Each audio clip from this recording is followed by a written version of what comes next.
What's happening, guys? Welcome back to the FreeMelon Society. I'm Eli Martyr. Today we're going to be opening up and looking at a pineapple, but not just any ordinary pineapple. This is a pink pineapple. So we're going to cut it up and then we're going to give it, no, we're not going to give it a taste test. We're not even going to come close. We're going to throw this abomination away. We're not going to be eating this at all, not even going to touch it. All right? So let's talk about why.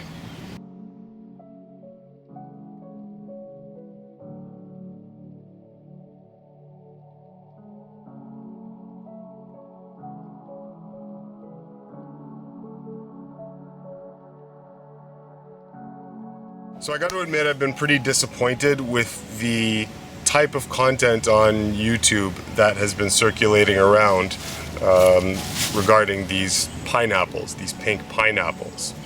And if you go into YouTube and you take a search and you just look at, try to search for pink pineapples, you're going to find a whole slew of videos of people taste testing and having fun and be like, oh my god, a pink pineapple, whoa, so novel, so cool, so cute. Right. I wonder what it tastes like, and giving you what the taste profile is of this pink pineapple. And the vast preponderance of videos are going to be on that general theme.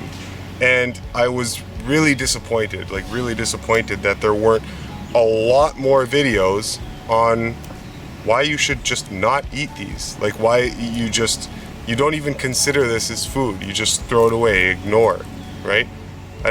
Where are those videos? So really the only purpose of this video is just to act as kind of like a buffering agent in your body against acids, right? Just put out some video that is straight up telling you how you should respond in relation to these pink pineapples. And so here it is. These pink pineapples are not regular pineapples. They are not hybrids. They're not a special breed of pineapple. They're not hybridized fruit, okay, like many of the fruits that we find in agriculture. They're not just hybridized. These are actual legit GMO fruits, okay, genetically modified fruits. And we don't eat genetically modified anything, okay? That is bad news. That is not what we want.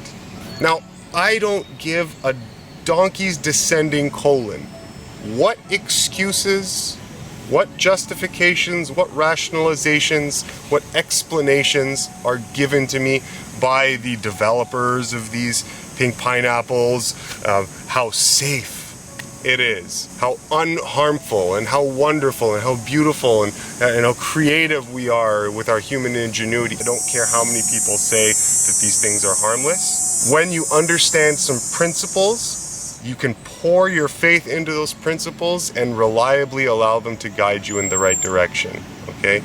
How many times in the past do we have to be fooled by industry and market telling us that something is safe when it's really not? Where they've adulterated or fractionated or changed or modified, isolated chemistry, and then exposed it to the humans.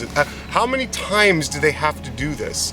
And end up discovering, oh my god, we never knew that something was actually very, very, very bad for you. I don't need to start eating these GMO pineapples and then 5 years, 10 years down the road find something going wrong, right?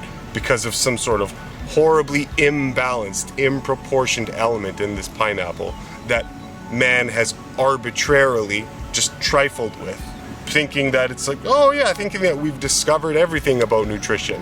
We've discovered everything about the microbiological world. I mean, it's admitted that we don't know a fraction of what the type of nutritional profile is locked away in these foods, in fruits, in vegetables, in nuts and seeds. We have a fractionated understanding of the entire nutritional spectrum and of all the elements that influence life and wellness and vitality and how these foods break down in your system. So when we think we are doing something innocuous and we change one little element, we may have no idea the entire cannonade, the cascade of things that could be going wrong because of all the things that we simply don't recognize or don't even we don't even pay any attention to that are going on in the background here. So yes, I did have to pay to have an example of one of these things, but I felt it was necessary so that I could tie in what I'm saying with the visuals of this pineapple. So, but otherwise, we do not want to be supporting companies that do genetic modification, okay? I don't know if you guys know how this works, all right? But the way that social manipulation works is when they want to pull you in a certain direction, they don't just give you the full brunt of the change that they'd like to implement. No, they do it in small, gradual, palatable stages. So they're like, okay, so if they want to genetically modify the entire agricultural spectrum of foods, they'll start with a couple little things, you know, maybe they'll start with, oh, animal foods only. Oh, okay. And then if everybody accepts that and just buys that and willingly just jumps on board, you know, easily, almost too easily, embarrassingly easily, then we'll jump into the next little thing. And then, oh, you know what? Let's give them some pineapples. See how well they sell in the marketplace. And they'll have a test period, a test phase, where if they do well enough, they crunch the numbers, and then they say, oh, well, people are obviously silly enough to be accepting GMO foods. So let's move on to the next thing and the next thing. So the danger of this is the precedent that it sets. It's a very dangerous precedent. You do not want out of control scientists messing with your food, okay? Again, hybridization is one thing, right? That's like, it's like crossbreeding dogs or animals, right? It's not genetic modification, it's just you're specifically crossbreeding two things that are compatible.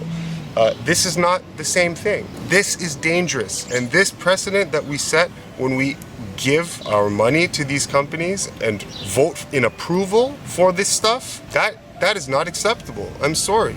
And the vast amount of videos on YouTube of people just like happily, you know, giving this a shot, and nobody just flat out coming out like a hammer and just saying, no, never buy these. These are bad. Never, ever, ever buy these. Never eat them.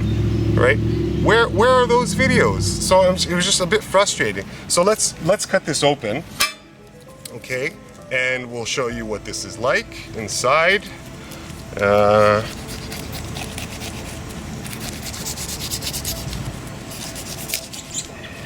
Okay. There we are. So that is a pink pineapple, all right? It's not yellow. This one's a bit old. It's been sitting in my fridge for a while, and because I'd been putting this video on the back burner for a little bit. But anyway, that's a pink pineapple. I don't know if it's focused there, but whatever. I don't care. It doesn't matter, all right? You don't need to see this. It's pink. It's not yellow, and they do this by. Now look, I don't want to just repeat what has been told to me by the producers. I mean, I can't verify if what they're telling me is the truth, whether there's more to the story than what they tell me, I don't know.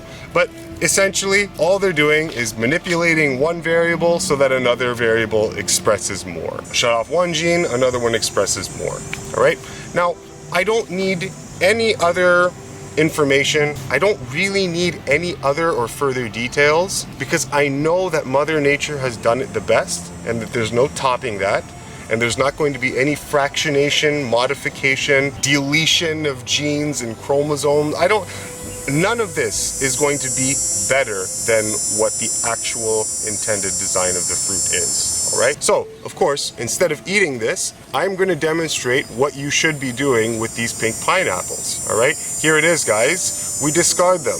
We throw them back into the woods if we find them somewhere. We never, ever, ever support food like that, and we're just going to let nature reclaim that and work its magic and turn that into something constructive, okay? That's how you should do a taste test video of a pink pineapple, by just not buying it and not voting for the approval of GMO products.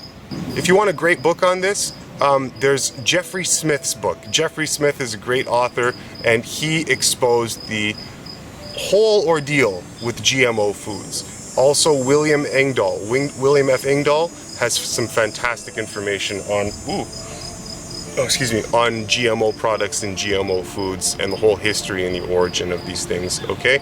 Read, get informed, right? And don't put up with that nonsense, all right? Don't support it, don't buy it, and, man, I mean, I'm watching all these videos on YouTube and I'm just thinking, what the hell's wrong with you guys? Where are the videos like this, like this one? Just like, no, do not buy, okay? Avoid. GMO foods are not good. Where were those videos? It was just like, oh my goodness. So anyway, that's it. That's the purpose of this video. So I hope you guys enjoyed. Subscribe to this channel if you like video content like this, and I will see you next time here on the FreeMelon Society. Okay, guys, adios. Love you very much. All right, God bless.